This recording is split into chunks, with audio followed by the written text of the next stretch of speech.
जन्म लेकर मर गए, जन्म लेकर मर, क्यों? हम जान ही नहीं पाए हमारा लक्ष्य क्या है। आओ अब जानने की कोशिश करते हैं। आपका परिचय क्या है? गंगा जी का पानी एक बोतल में आप भर के घर में ले आओ। अब उस गंगा जी के पानी का परिचय क्या है? वो गंगा जल है। बोलो हाँ। आप कहते हैं महाराज जी गंगा जल है। हाँ है तो गंगा जी का ही ना, पर वो गंगा जल है, वो गंगा नहीं है, वो गंगा का अंश है। वो गंगा का कौन है? बताओ वो गंगा का कौन है? जोर से। अंशी हो गई गंगा, और गंगा से एक गिलास पानी आपने निकाल लिया, वो एक गिलास में जो गंगा का पानी भरा वो गंगा का अंश हो गया। अंशी है गंगा, अंश है गिलास भर पानी या लोटा भर पानी या इत्यादि। उसी तरह वो परमात्मा जो ईश्वर, जिसे आप भगवान कहते हैं, जिसे ब्रह्म कहते हैं, जिसे साकार या निराकार कहते हैं, जिसे राम कृष्ण कहते हैं, जिसे भगवान पर ब्रह्म परमात्मा जगताधार जगदीश्वर कहते हैं, हम उस परमात्मा के अंश हैं। वो गंगा की तरह विशाल है और हम गिलास भर पानी है। मतलब हम उसी परम पिता परमात्मा के गिलास भर अंश हैं या बूंद भर अंश हैं। अंश, उस अंशी के हम अंश हैं। लेकिन क्या हुआ कि एक जंगल में शेर का बच्चा गीदड़ों के झुंड में जाकर मिल गया, और जब गीदड़ों के झुंड में जाकर मिला तो शेर के बच्चे ने गीदड़ों के झुंड में रहते रहते रहते रहते उसने अपने आप को गीदड़ मान लिया कि भैया अब यही हमारे रिश्तेदार हैं, यही हमारा परिवार है, उन्हीं के संग उठना बैठना, खाना पीना, हंसना रोना। तो उसने अपने आप को क्या मान लिया? मैं तो गीदड़ हूं। है शेर का बच्चा और मान रहा है अपने आप को गीदड़। को अपने आप को फलाने की अम्मा, फलाने की पत्नी, फलाने का मैं बाप, फलाने का मैं बेटा, केवल इसलिए आप मान रहे हैं क्योंकि आप इन गीदड़ों की संगति में रह रहे हैं। जैसे वो शेर का बच्चा है तो शेर का बच्चा, एक दिन शेर आया और दहाड़ लगाई तो सारे गीदड़ भाग गए, पर वो भी जब भागने लगा तो शेर ने देखा ये तो मेरी जाति का है, रोका है यहाँ, तू गीदड़ों के पीछे पीछे कहां भाग रहा? गीदड़ बोला नहीं, वो शेर बोला ये तो मेरे रिश्तेदार हैं। शेर बोला ये तेरे रिश्तेदार नहीं है, हम तेरे रिश्तेदार हैं, तो हमारा बच्चा है, तो शेर का बच्चा है और गीदड़ों के साथ रहता। बोले मैं सालों से इनके साथ हूं। अरे सालों से इनके साथ है तो गीदड़ हो गया क्या? शेर ने दहाड़ लगाई, चल तू भी दहाड़। उसने दहाड़ा, आज उसे स्वरूप का बोध होया, हे भगवान मैं तो शेर था और गीदड़ों के पीछे पीछे घूमता था। बस यही है। आप वर्षों से संसार के गीदड़ों के साथ रहते हैं तो आप भी अपने आप को संसारी मान बैठे हैं कि मैं फलाने का बाप हूं, मैं फलाने का बेटा हूं, मैं फलाने का हूं। इतना आपका परिचय है, इससे ज्यादा आप कुछ सोच नहीं पाते। क्यों? क्योंकि आपके बाप दादे भी इसी माहौल में रहे, आप भी इसी माहौल में हैं। गीदड़ों की झुंड में रहेंगे तो अपने आप को गीदड़ ही मानेंगे। अब कोई हो तुम वो नहीं हो, तुम अपने आप को संसारी समझ रहे हो, पर तुम हो कौन?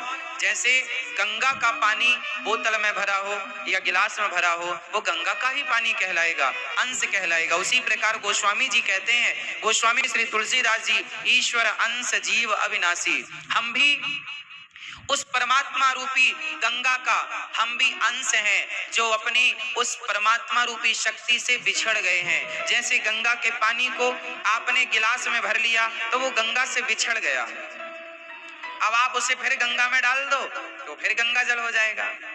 उसी तरह हम उस विराट परमात्मा से बिछड़कर संसार में दर दर की ठोकर खा रहे हैं, दर दर की ठोकर खा रहे हैं। एक आदमी जंगल में बिछड़ गया अपनों से, और वो घनघोर जंगल में ठोकर खाता रहा, भैया मैं कहाँ जाऊं, कौन मेरा कहाँ परिचय, किससे मिलेगा, भटकता रहा। कभी किसी सज्जन ने कहा भाई तुम कब से यहाँ भटक रहे हो? बोले बहुत दिन से गया, उसे गांव की प्राप्ति हो गई। किसी ने बता दिया तो वो अपने लक्ष्य तक पहुंच गया। उसी प्रकार ये संसार वो जंगल है जिस जंगल में हम और आप करोड़ों जन्मों से भटक रहे हैं। जब तक सच्चा गुरु नहीं बताता कि भैया तुम्हारी मंजिल संसार नहीं, तुम्हारी मंजिल तो भगवान है, और जब आपको सही रास्ता पता हो जाए और आप उस रास्ते पर चल पड़े तो आपका भटकाव मिट जाए। आपकी ठोकर मिट जाए, आपका कष्ट मिट जाए।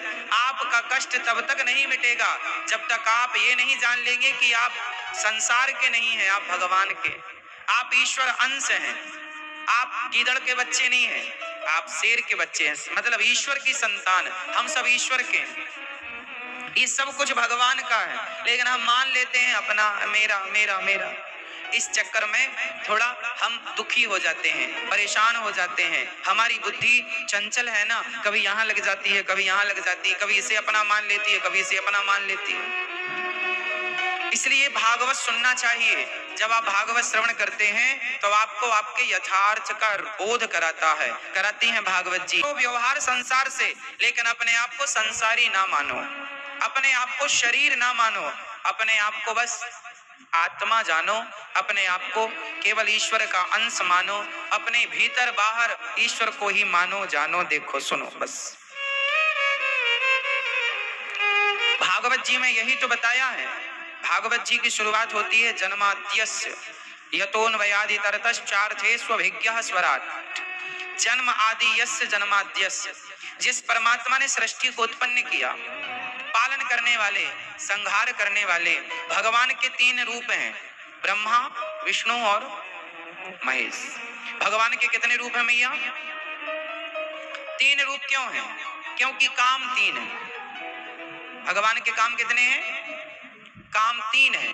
भगवान का पहला काम है सृष्टि को उत्पन्न करना, भगवान का दूसरा काम है सृष्टि का पालन करना, भगवान का तीसरा काम G for generator, O for operator, T for destroyer.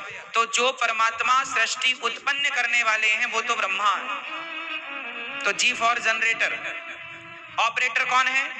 भगवान विष्णु पालन करते हैं, और शिव डिस्ट्रॉयर मीन्स नाश करते हैं। तो ब्रह्मा, विष्णु, महेश, इन तीनों को जोड़ा तो GOD, गॉड।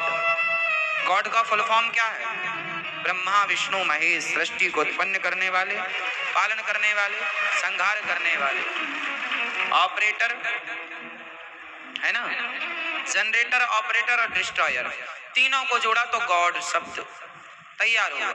इसलिए परमात्मा जो है वो तीन काम करते हैं, चौथा कोई काम नहीं। सृष्टि उत्पन्न, पालन, संहार।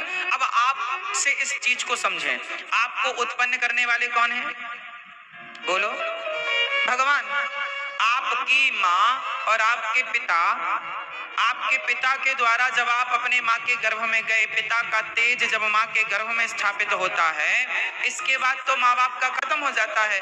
माँ के पेट में अपने आप भगवान की मर्जी, भगवान की कृपा से, पानी की बूंदों से एक इंसान का निर्माण होता है। आंख, कान, हाथ, पांव, देखा अपने पिता के द्वारा माँ के गर्भ में पानी की कुछ बूंदों की ही तो स्थापना हुई थी। उसके बाद मानव का निर्माण हुआ। तो